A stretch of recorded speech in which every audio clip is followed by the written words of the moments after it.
Hi everyone, welcome back to Cooking Club. This week we're going to be making shepherd's pie. So we've got a lot of ingredients out. Actually, I'll just take you over here. So we've got some potatoes. I'm doing a mini one because I don't need a full 9x13 dish this time. So I'm using, I think this pan is an 8.5 by 8.5. Typically, you know, if you have a lot of people to feed, you'd want to do a full tray, a 9x13 dish. And I'll talk about the measurements as we go and put it in the notes. I'm gonna make all 4 potatoes just to have some extra potatoes, but I know I won't need all of them. And then I've got 1 pound of ground beef. You can use ground turkey or ground chicken if your family has a preference. But I like ground beef. I also like ground bison to make this with. And then I do some cheddar cheese. And then a frozen bag of corn. I like the super sweet yellow corn. It tastes really, really good. And then a couple of the things we'll need is butter, salt and pepper. And then we will also need just a little bit of sour cream. I like to put a squeeze of that in my mashed potatoes when I make them.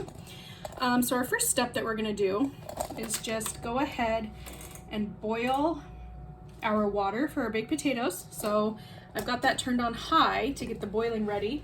And what I'm going to do is just crush some salt, just to give it a little bit of flavor as we go along. And while that's getting ready to boil, turn you up here, we're going to peel our potatoes. So when you're peeling potatoes, if you need the help of an adult, if you haven't done this yet, peel away from you and watch your fingers. If you're wrapping them around like this, you're at risk of running the peeler over your finger. So hold it like this underneath, and then you can go slow. We don't want any cuts, but it does happen sometimes, similar to like using a cheese grater. So we're just gonna go here, scrape down that way, and fill our bowl with the shavings, potato skins, if you will.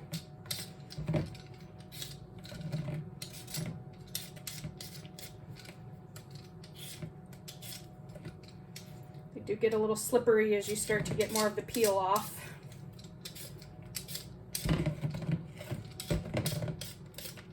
And normally I do this right over my garbage, my compost, but I want you all to see this. So I'm just scraping into a bowl.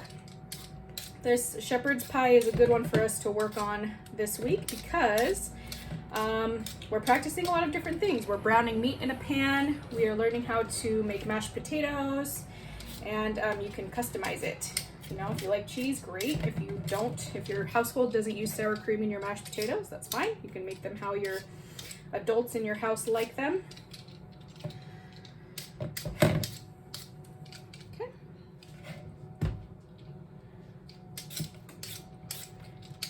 We'll finish these and then we'll cut them. And by then our water will be closer to boiling.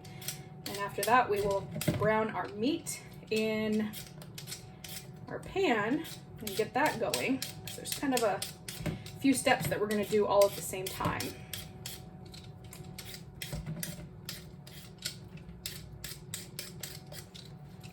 Got potato skins flying everywhere.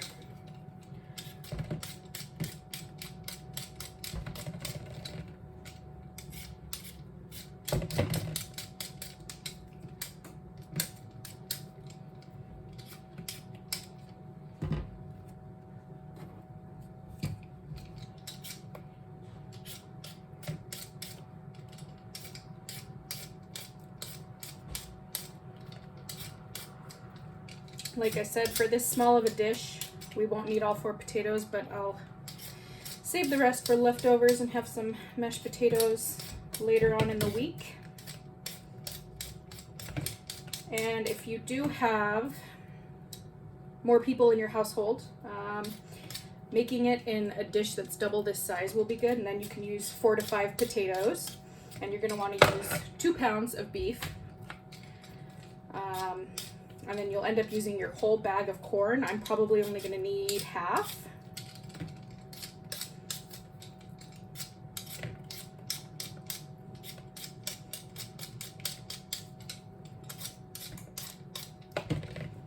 All right, last one.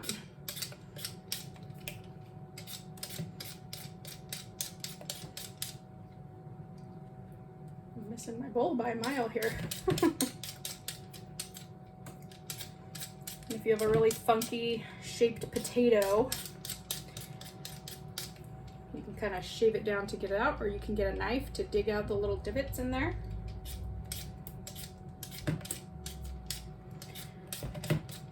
Some people like to leave the skins on. Just make sure you wash them, not all the skins, but some skin. If you know, again, depending on your household's mashed potato preference. If you are doing that, make sure you wash them really, really well. I give mine a quick rinse, but not a super thorough one because I know that I'm taking the skins all off. Okay, here's an example of one that I'm just gonna dig out a little bit.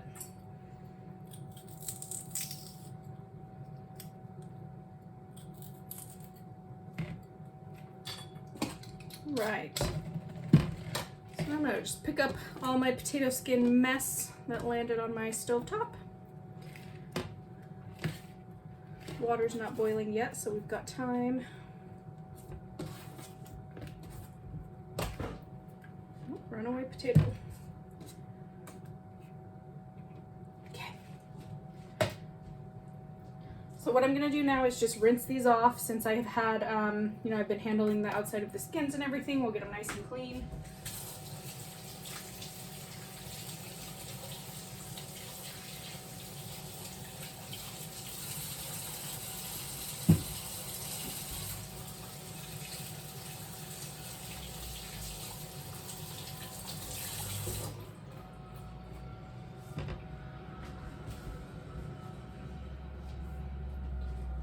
Right, so next step, we're gonna grab a larger knife and we're gonna start chopping our potatoes. Okay, so I've got a larger knife here. And the biggest thing when we're doing our potatoes is that we want to make sure that they're roughly the same size when we cut them into chunks. If you cut them into smaller chunks, they'll cook faster. But if you have some really small ones and some really big ones, the small ones are gonna get mushy, like they're just gonna turn to mush, while the larger pieces are still cooking. So we really wanna make sure that they're roughly the same size.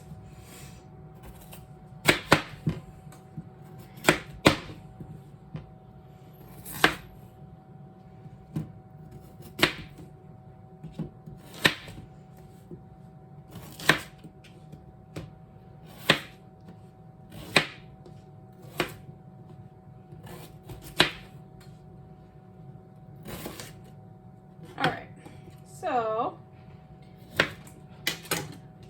what I'm gonna do as I start running out of space, my water is getting warm. It's kind of, it's not boiling yet, but you can see the steam coming off of it. Typically you want to wait until the water is boiling. Again, if you need help cutting your potatoes, they're kind of hard, so go ahead and snag the help of an adult if you can, or if you need to.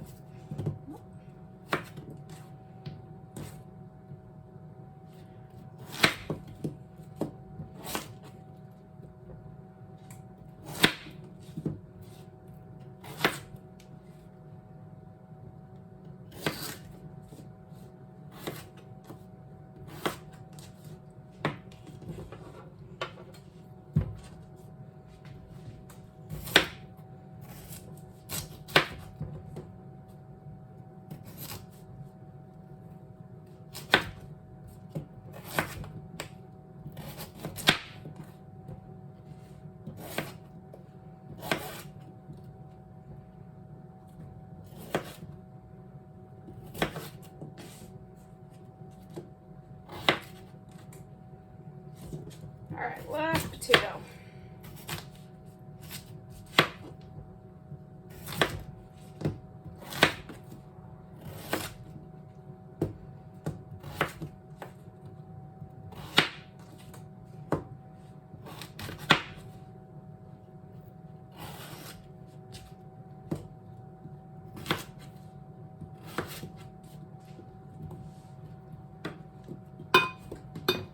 Okay, so all my potato chunks are you know, close enough in size. I've got like some smaller ones versus like this one's a bigger one.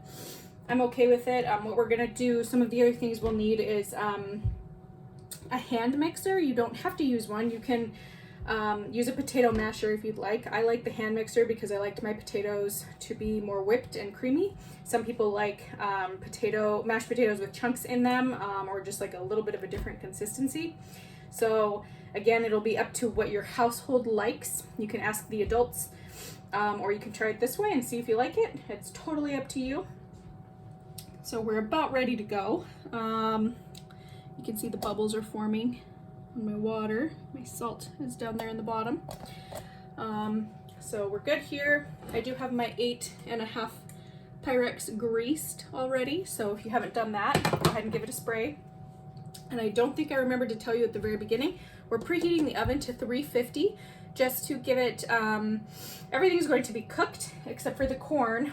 So we'll want the corn to warm up in there, but we're also gonna put some cheese on top with the mashed potatoes, and that'll give the cheese time to get all melty and super yummy. So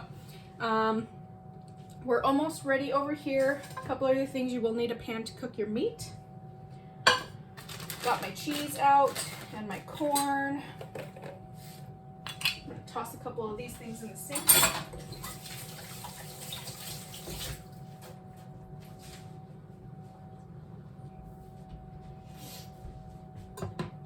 And what I am going to do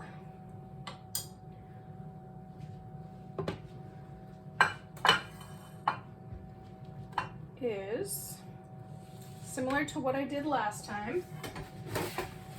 My front burner has been a little funky lately, so I am going to move my potato water now that it's almost boiling to the back burner. So I'm going to turn that on in the very back on high. Wait for it a second. It's getting there.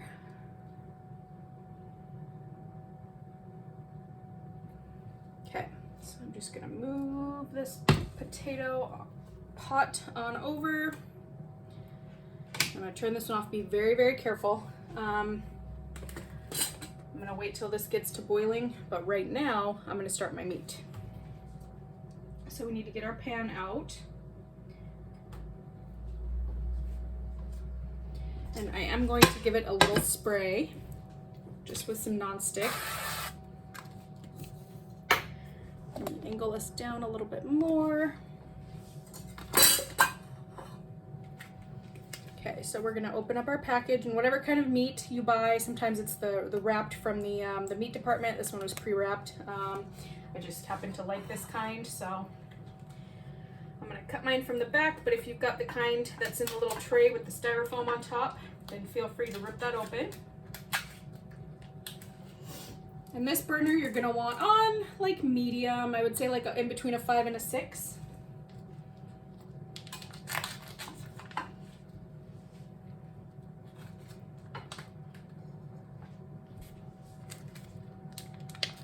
Pop that down in there. And I'm gonna get rid of this knife. It's got meat on it, and wash my hands really quick.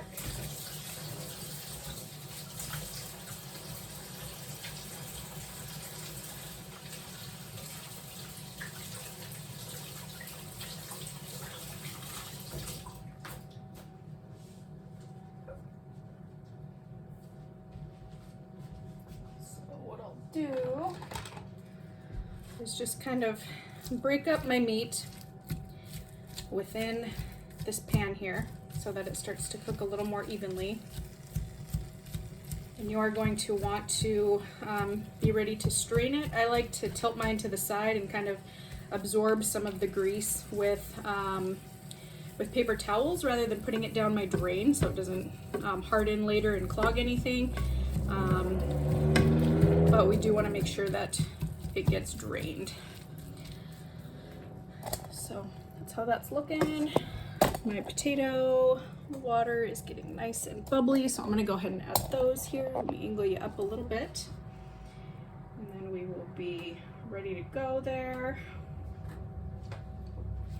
So all I'm going to do is super careful. You can do it a couple different ways. If you've got like a spoon and you want to drop them in by spoonful, that's fine.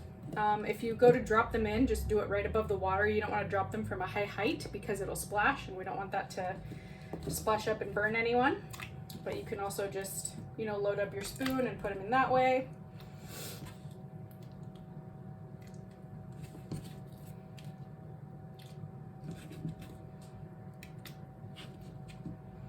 But do be careful because your water at this point is pretty much at boiling, or if not, it's very close, so it's hot.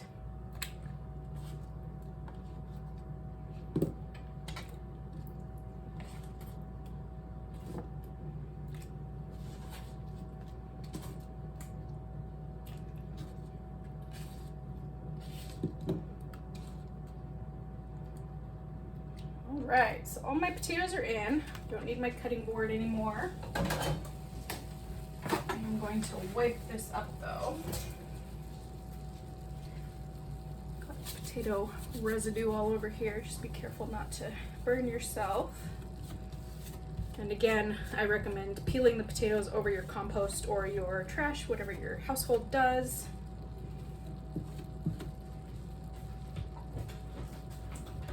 So potatoes we're gonna let sit for a little while. They'll come to boiling and we'll just keep checking them. I don't have an exact time for like how long until they're done. It depends on how big you made your chunks. The meat is starting to cook. Let's see if I can back us up enough to get both in the frame. There we go. So my meat is starting to brown on the one side. You can see there and under there a little bit. So I just like to kind of flip it around and make sure that all sides are getting browned. And this goes the same for, you know, if you're making tacos, if you're just doing like a meat for your spaghetti, anything like that.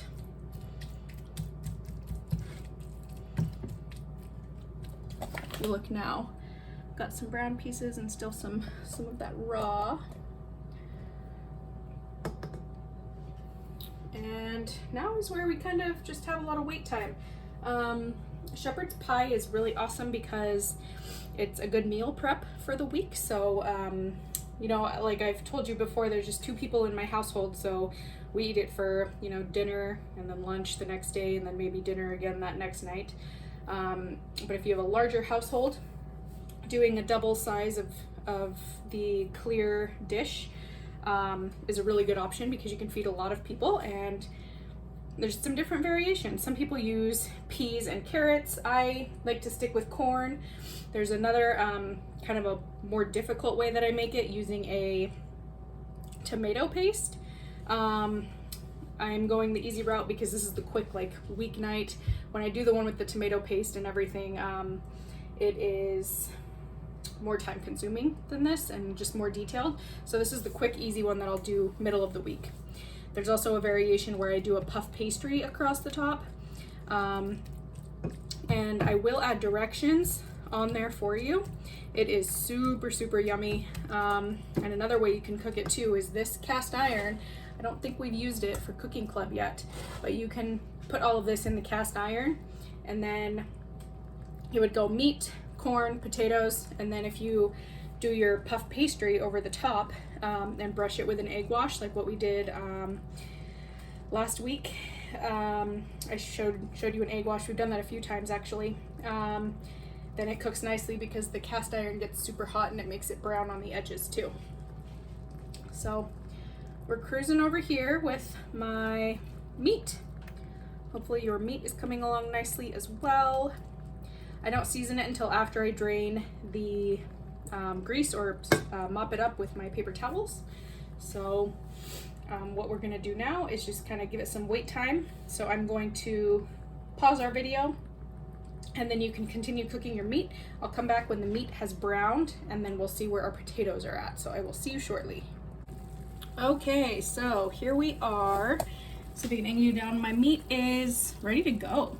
It's all browned, but you can see how we've got some grease in there, so that's what we like to drain out, and I'll show you how to do that. My potatoes are, oops, there we go, coming along slowly but surely. We'll just let them keep doing their thing, and they'll get there. we'll need to mash them and everything. Like I said, this isn't a fast recipe, but it's good if you want to meal prep. So because it does take some time, but you can get a lot of food out of it at once. So what I'm gonna do is turn the heat off on my meat. Grab some paper towels. I'm actually going to pop my garbage can open, ready to go. Be careful with the paper towels, depending on your stovetop. I've got glass and this is not on, so I'm gonna set this here. But what we do is, I'll show you. Let me just get my angle situated and then I'll show you what we have going on here. So what I've done is I'm leaning, and again, depends on your type of countertop. I have granite, so this is okay for me, but I'm pushing it all to the one side, and then it's allowing the grease to drain to the other side, and that's where I'm going to put my paper towels, so that I can just soak it up. Because putting grease down your drain, especially like bacon grease, when it cools down, it's going to harden, and that can clog your drains. I don't know if that's the case for, you know, beef, other types of grease, but you know, just to be safe. So I'm gonna angle this down even more. There you go, you can see that. Okay.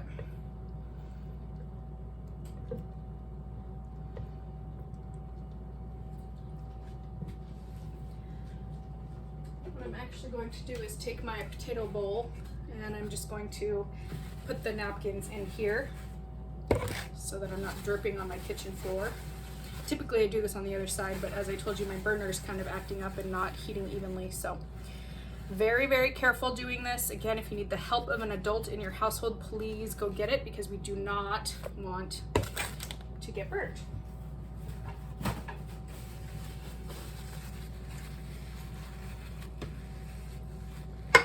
And it's okay to leave some grease. You know, if I were to leave it like that, it would still be runny. See how it's dripping down a little bit? That's perfectly fine, because we want some of that to stay in there. It gives it a good flavor, but we don't need all of that. We always want to drain our meat as we go along. I've seen some people go as far as to rinse it under the water. That takes away a lot of the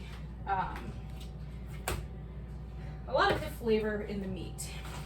So I don't take it to that extra step. Right, so while we're waiting, I'm just gonna wash my hands again real quick.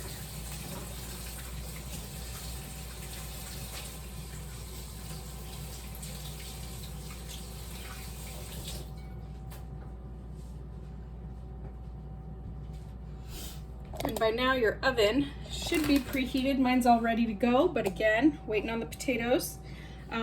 And what I'm going to do at this point, I'm sorry that this is a lot of moving around. However, with my burner being weird, I'm gonna come back to this larger size burner on the front with my potatoes. So I'm gonna turn this burner back on high, let that heat up for a second.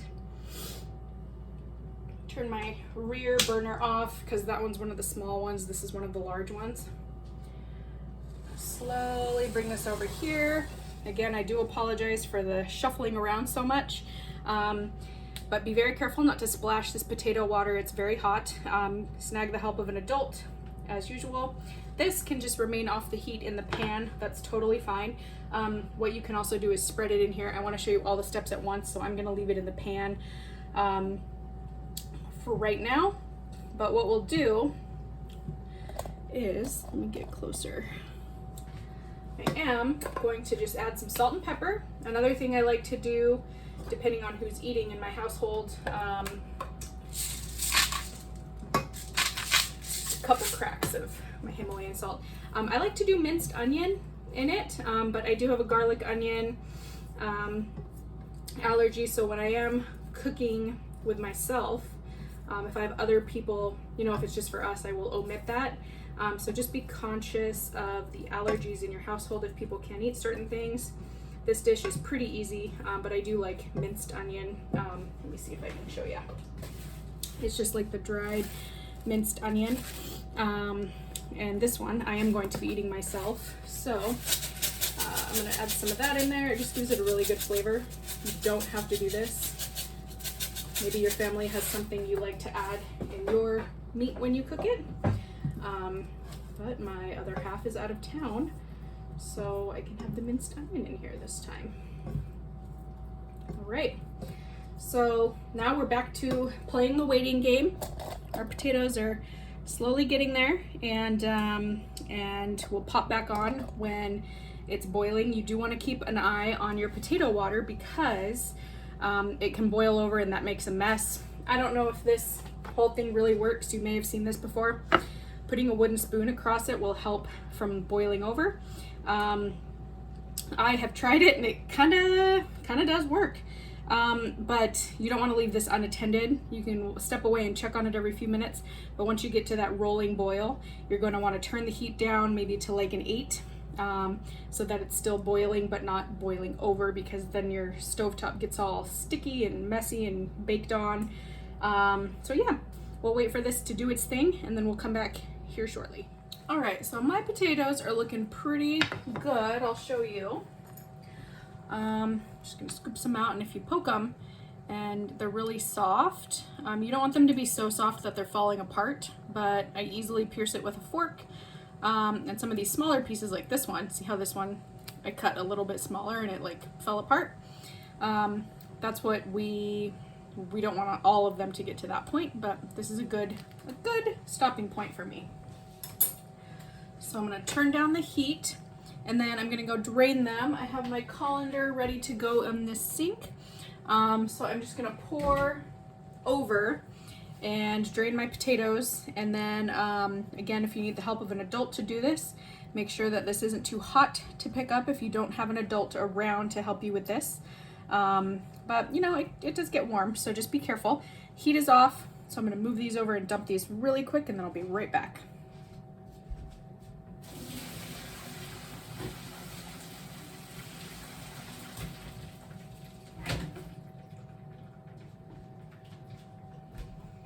Okay, so I'm gonna set that one aside.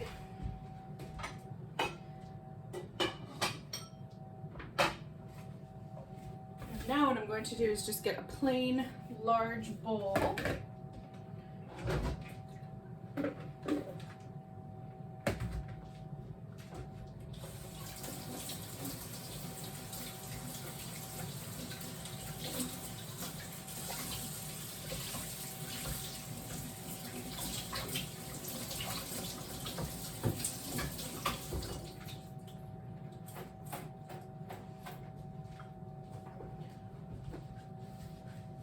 Right, so I can't work on this work surface because it's very hot, but I've dumped my drained potatoes in here, so I'm just gonna shift a little bit for us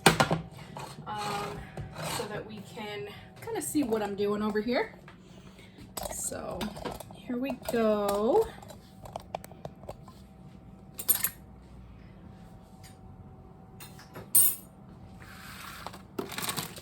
Don't need those yet, but I do need my hand mixer and butter. Depending on how many potatoes you use for this amount, I'd probably do like 1/4 of a stick. So I'm just going to break off 1/4 of a stick in there, and you can taste it as you go, and I like to kind of squish it down in there. And we are not big milk drinkers in my house, so typically when you do mashed potatoes, again, everyone has their own way. You would do like maybe a splash of milk, some butter. I like to do sour cream because it does give a really creamy texture in there.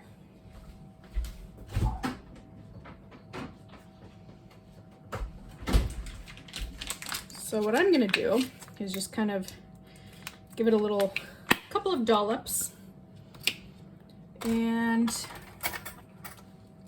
what you can do, I should have mentioned this, if you are also not a milk household, you can save some of the water from the potatoes and leave a little bit in there. It helps them.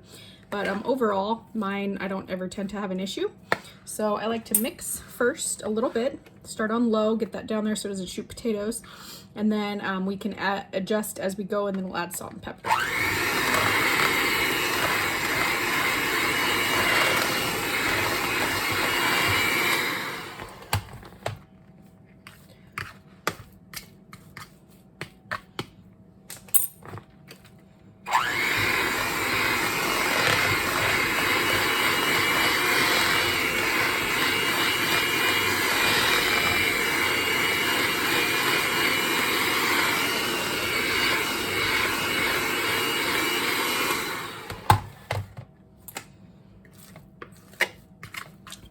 scraping down my sides a little bit.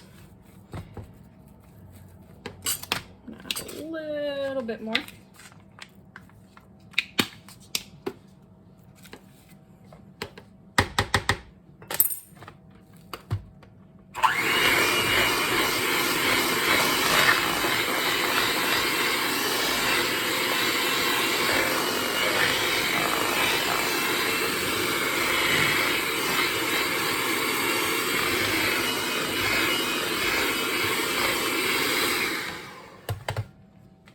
So now I'm gonna do a little taste test. That tastes pretty good to me. Could use a little bit more liquid. Like I said, we don't carry milk in our house. So if I had it, or if I planned super well ahead of time, I would have bought a small thing of milk to add a little bit. But this tastes good to me. It has a really good flavor. So all I'm gonna do now, oops, is add some salt and pepper.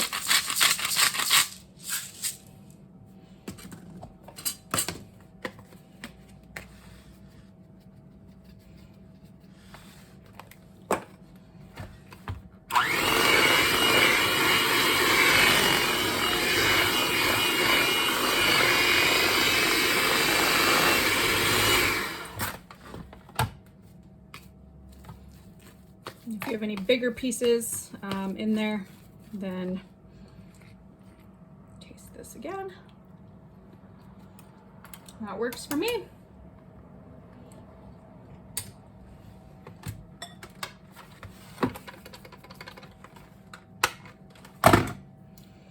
And I think we've been over this before. Whenever you go to undo your mixers, just make sure everything's unplugged here on your hand mixer.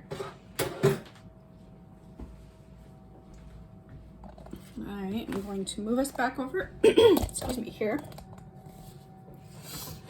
So we are ready. I'm going to not be on that burner, but you'll see me pouring the meat here as our first layer. And this has cooled down well enough at this point. Just gonna stack that and get it out of my way.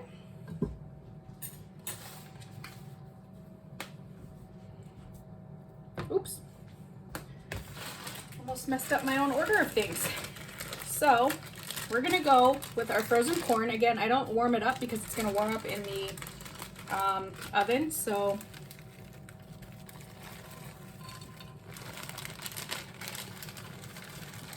it's about half a bag.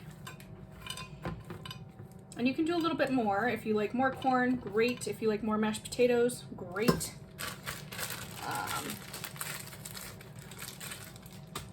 Set that aside.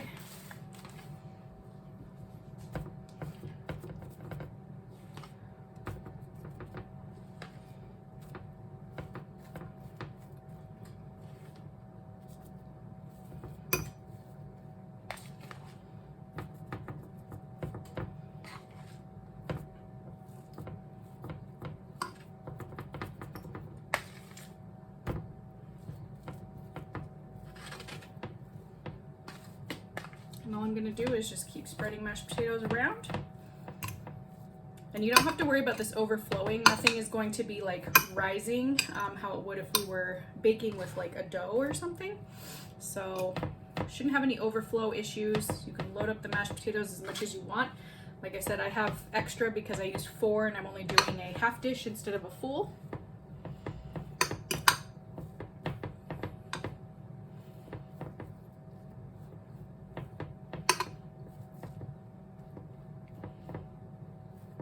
Right, so there's that. Last step for me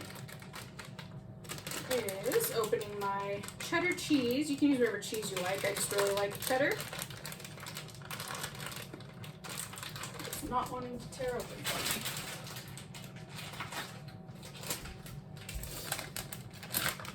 So I'm going to take just some sprinkles of cheese and put it right on top. Again, everything's cooked, so we're really just doing this until the cheese gets melty and bubbly.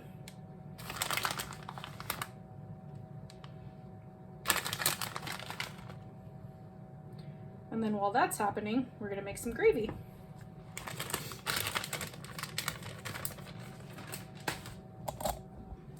there's what it looks like before we're going in.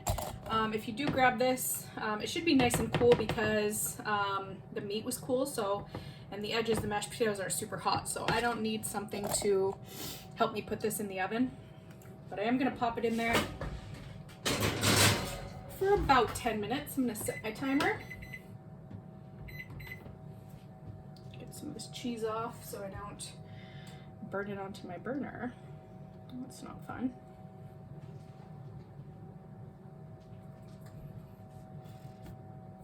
Okay, so now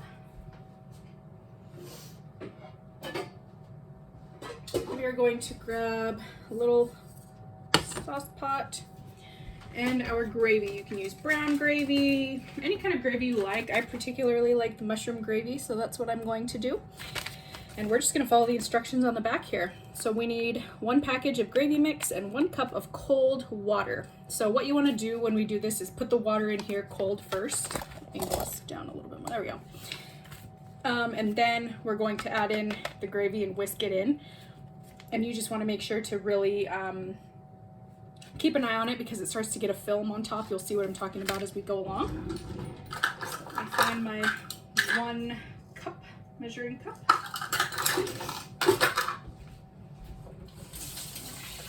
Cold water.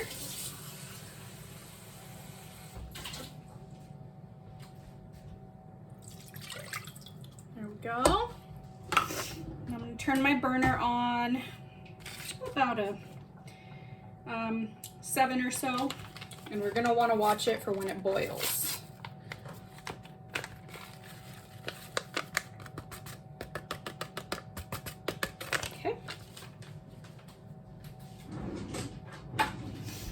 Little whisk.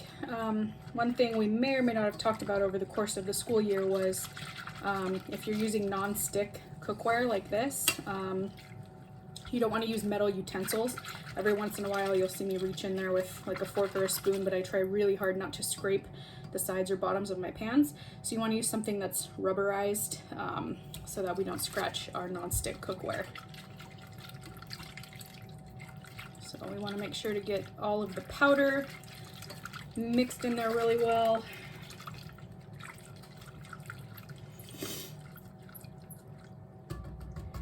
Then we wait for it to come to temperature. Oops. Just cleaning up some of my mess here.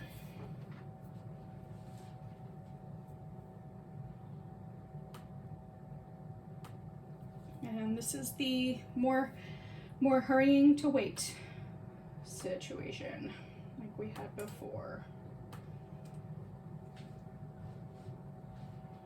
But this is kind of a larger pan or pot we're using, so it shouldn't take too awful long.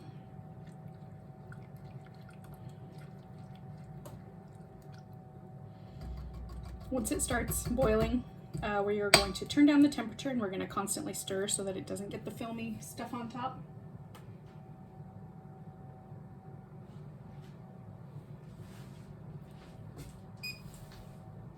All right, my cheese is getting nice and melty on top of my shepherd's pie.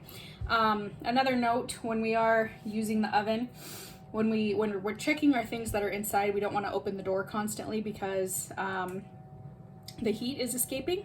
So as best we can, just use the oven light and check it. Every once in a while you can peek really quick, but you know, if you can't see very well through the door, but I try to not open it super often. Oh, see, there we go. So this is where we want to stir. You don't want burned gravy. I'm going to turn us down to like a 5 now that we're to that point.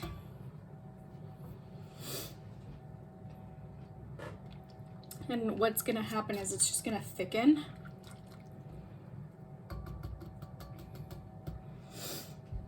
And you'll see when that starts to happen.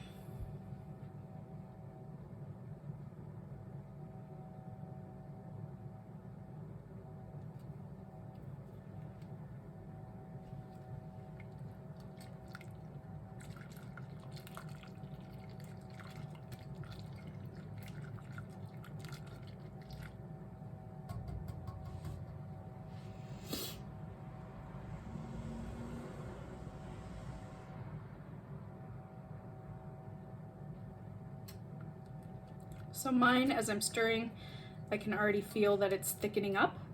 If you are doing one of the larger trays, you might want to make 2 packets of gravy. So in this case, depending on the brand, there's a couple different brands. This McCormick one was 1 cup of water. I've seen some that do 3/4 of a cup. So just follow the instructions. If you're doubling it, 2 cups of very cold water, 2 packets of gravy.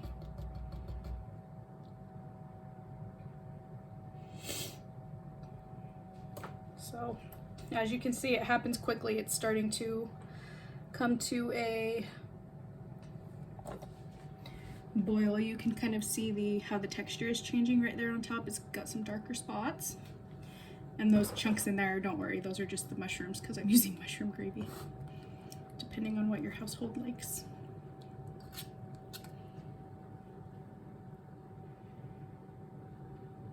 So really, we're just waiting for it to do its thing. There you go. I don't know how many of you have been in charge of making the gravy before. Some people make it homemade. I like the packet just because it's easy, but there's lots of different ways to do it. Homemade gravy on Thanksgiving is super, super yummy.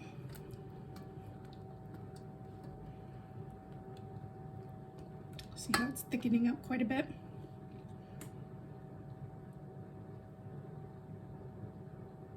It's getting a little bubbly.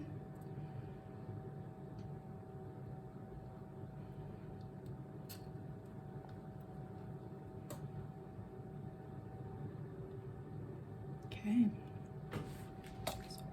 Back over here, continue to do my thing. Taking a peek at my shepherd's pie in the oven. It's looking good. I've got about 313 left on my timer. A lot of things when you're doing a lot of steps at once is just timing things right. And the more you start to cook and bake, you will figure out that timing.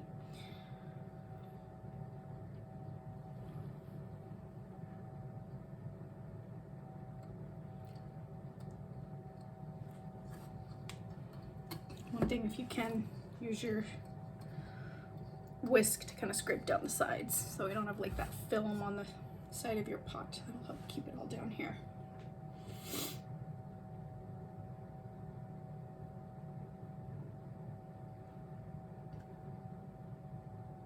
All right, getting super bubbly. The boiling point is really what makes it thicken. You want to get things to a boiling point and then you turn it on low heat, and that's what will really, like, the boiling gets it started, and then lowering that temperature is what will help it really get to a good thicker consistency.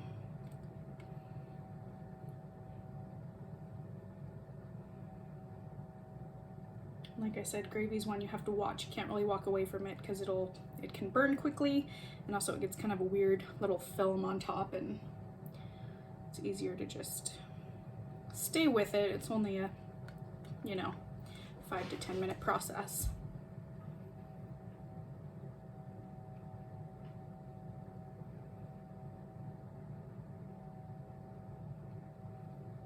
About 1:30 left on my timer for my oven.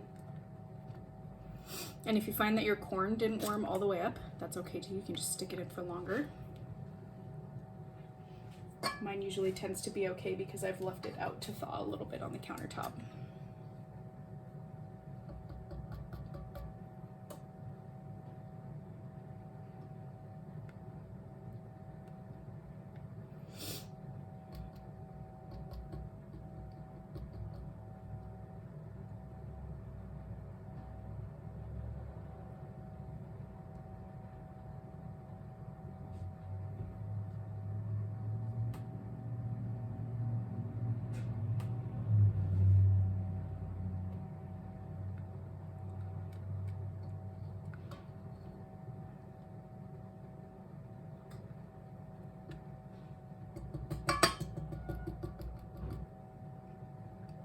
So every time I go to stir it, it's consistently coming back to a boil.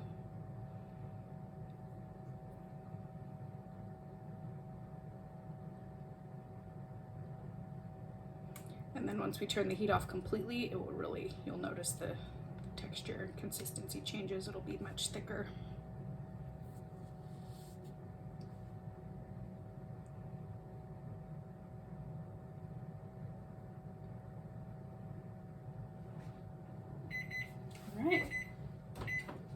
timer off. Check on that in 1 sec. So my gravy's really boiling right now. What I'm gonna do is turn the heat down to like a 2, give it a stir, and then let it sit for a minute.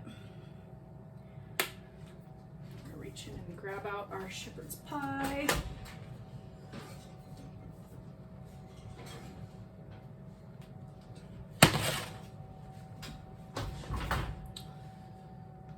Turn the oven off.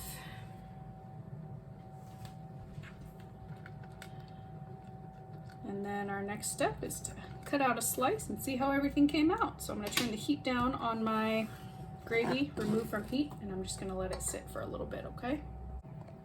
All right, so I let my gravy cool a little bit, but I wanted you to see this. See the kind of like, it's kind of a filmy thing on top, but it's thickened up quite a bit since we let it sit and cool down.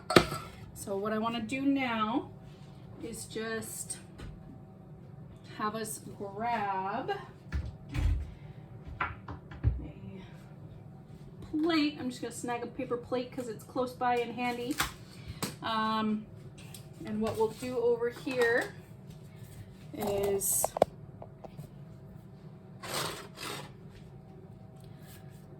get a scoop and see what that looks like for us. So everything's kind of melded together. Our corn is definitely warm in there. And I'm gonna grab not a slotted spoon for gravy. And some people don't have gravy on their shepherd's pie. I like it just because for me, mashed potatoes without gravy is a little weird feeling. But this is what we've got going, and I hope you enjoy. I'm gonna dig into that here shortly. But let me know if you have any cool ways that your family does their shepherd's pie. I'd love to hear about it. Send me an email. Other than that, I hope you like it, and we'll be back next week with another recipe, and I will see you later. Bye, everyone.